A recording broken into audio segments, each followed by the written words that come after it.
Stippling is one of the main blending techniques that is easy to do, is very fast, and can produce great results. In this video, you will learn what is stippling, how to stipple on your miniatures properly for those smooth transitions, and what are the advantages of using stippling over other blending techniques. Is stippling actually the most time-efficient method? Let's find out. Also, just before the video begins, I can see that just a fraction of my viewers are subscribed, so go ahead and subscribe, it's free, and you can always change your mind and unsubscribe later if you want. Great, so what is stippling? Stippling is essentially a specific way of applying paint. In the traditional sense, it means just applying small dots on your miniature, but what I mean is way more abusive. Stippling is not as much about paint consistency as it is about what sort of movement you are doing. And let me be clear, it can be absolutely brutal for your brushes. All you have to do is repeatedly touch surface of the miniature with your brush, and depending on your brush size, you will either create small dots or bigger areas of paint. Alright, but how does this work when blending? Well, when you touch surface of the miniature one time, this is what you get. Either a small painted area or a small dot. Because we add some water to our paint, this dot is a little bit transparent. Just by itself it doesn't do much, but if you repeatedly stipple on some paint, you can actually get quite nice gradient. Ideally, you want this section to be your most intense color, then you have your midtones, and lastly the stippled paint around the edges of this modern art piece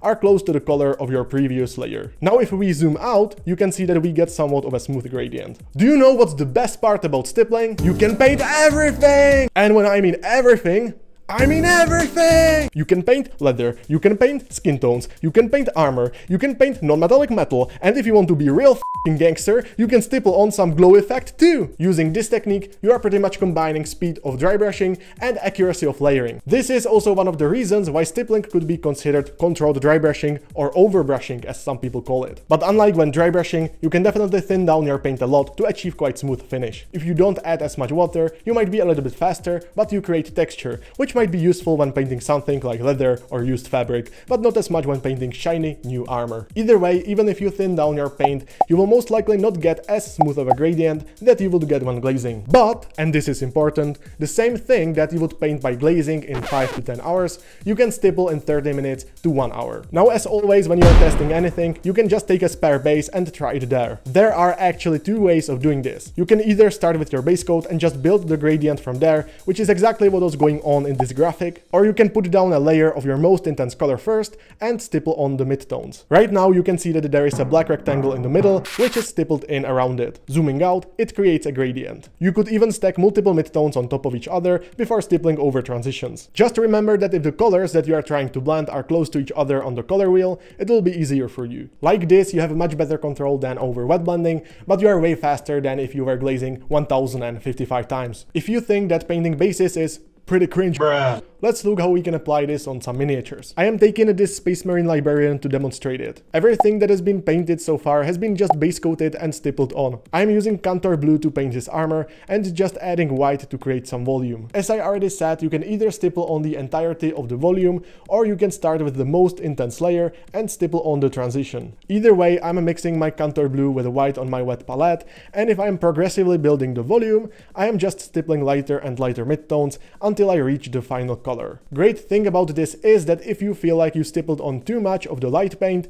simply go back to darker midtone to fix it and vice versa. Since the paint is drying quite quickly, you can fix it right away, which saves you a lot of time. If you wanna be a bit faster, paint the lightest color first and stipple on the midtones for a smooth gradient. Another beautiful thing about this technique is that you see the results immediately. So if the gradient is not smooth enough yet, you can continue stippling until you're satisfied. If you stipple on multiple midtones and take your time, you will achieve somewhat of a smooth gradient. As you can see here, it is not as smooth as glazing, but I thinned down my paint a lot, and in my opinion it looks very good for the most part. Well, at least if it's not for a competition. If you don't add as much water, you will create texture, which is useful for example on his robe or leather. Stippling is also often used as a secondary blending method. For example, you could see me dry brush this venom in my last video, and I have used stippling here and there to apply paint in a controlled manner. And for example on the windshield, it is not entirely clear if I am stippling or just dry brushing, but the more I use stippling motion, the more control I have. So clearly you can use stippling on large surfaces, but small ones as well. In the beginning, I have mentioned that this technique can be quite hard on your brushes. If you want to avoid any damage that might happen,